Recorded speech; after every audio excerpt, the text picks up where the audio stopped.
asked me if I was to develop a strategy for WPI, I'd be figuring out a way to get name recognition out there because the core product is so strong you can't miss. This school needs a contagious idea that can't be stopped.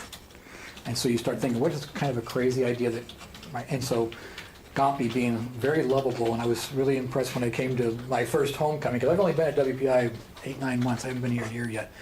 But when I was at homecoming, I saw these, I mean, it must have been 1,000 goat shirts, and all of them were different. I don't know, everybody's got their own different goat shirt, which is some sort of part of the culture and the lore, which got me thinking about Gompei and goat cheese. So this little idea, the thought would be that it's such an unusual idea that it would be a natural hook for a media person who'd be coming to you instead of us going to them. The heart of it was a PR strategy. What makes the strategy appealing for WPI from a marketing perspective is that it's got this great tagline that I think reinforces the big brand of WPI. And the tagline that I would give to this product is made by the smartest goats in the world. This cheese is made by the smartest goats in the world. Because what that does is it's a humorous, self-deprecating tribute to our big brand, which is, man, we have a lot of smart people here at WPI. And the more I looked into it, the more I suddenly realized it has a lot of benefits for WPI that I didn't even see at the beginning. You know, with the new business school, there's a product, and it's a huge investment by WPI that needs to get its name out there.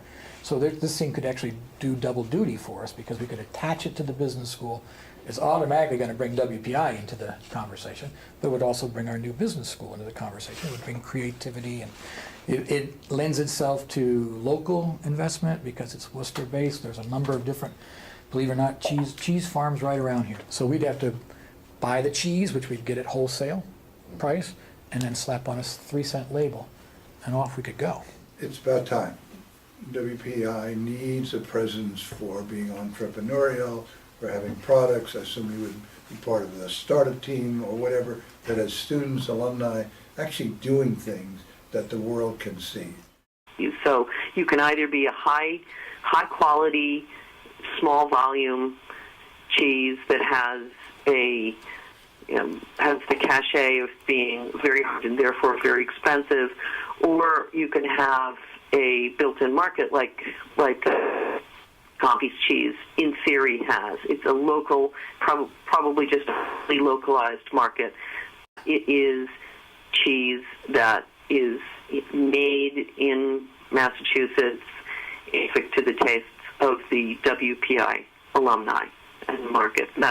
We have approximately 32,000 alumni. My first reaction was that alumni are not necessarily a cohesive group, but they certainly have allegiance to this place. They will buy sweatshirts, they will buy anything that has the WPI name on it. So it does not at all surprise me if they would also buy cheese. It's new. We'd have Gompei goat cheese burgers out on the quad during homecoming.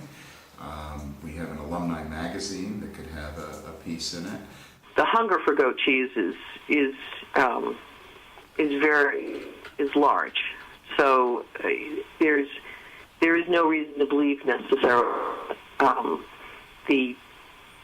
that it's topped out at what we have right now. Here's a school that's been doing it for 50 years. Last year they made $5.5 million from selling just what they call Cougar Gold cheese in a can. Largest category within specialty foods is specialty cheese, a $3.5 billion market. But marketing the cheese to make sales also double markets because it markets the university. It talks about the university in this funny, interesting way. You can really have some fun with this because I think as some people start to look at it, they might think it's a joke.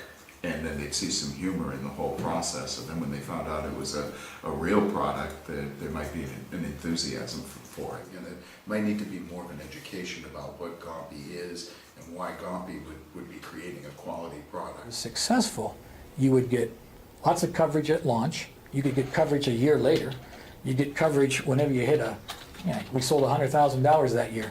The newspapers would want to pick that up. Your 3-year anniversary, 5-year anniversary, 10-year anniversary. There was a lot of reasons not to do this, believe it or not. Lots of reasons. It's not our core business. It has more headaches attached to it than you would think because getting it off the ground is one thing. Sustaining it for the long term will require the university to put some resources or at least spend some time and attention to it. You know, they'll have to talk to lawyers, we'll have to get some kind of insurance writer for food. And so, you know, we already got a lot of things going on here. That is our core business. And so, you know, in many ways, this is going to, people will look at this and perceive it as a silly idea way outside the mission of the organization. Way outside. Why do it? What's the gain? What's the possible money? There won't be enough. I doubt we're going to get to the 5.5 million mark. I mean, I'm pretty skeptical of that, even though Washington State has done it. But, you know, we can't assume that it's going to be a financial success. If it broke even, I would think of it as a huge success because we would be getting paid to market ourselves and get national recognition, and it wouldn't cost us a dime. That's a worthwhile thing to do.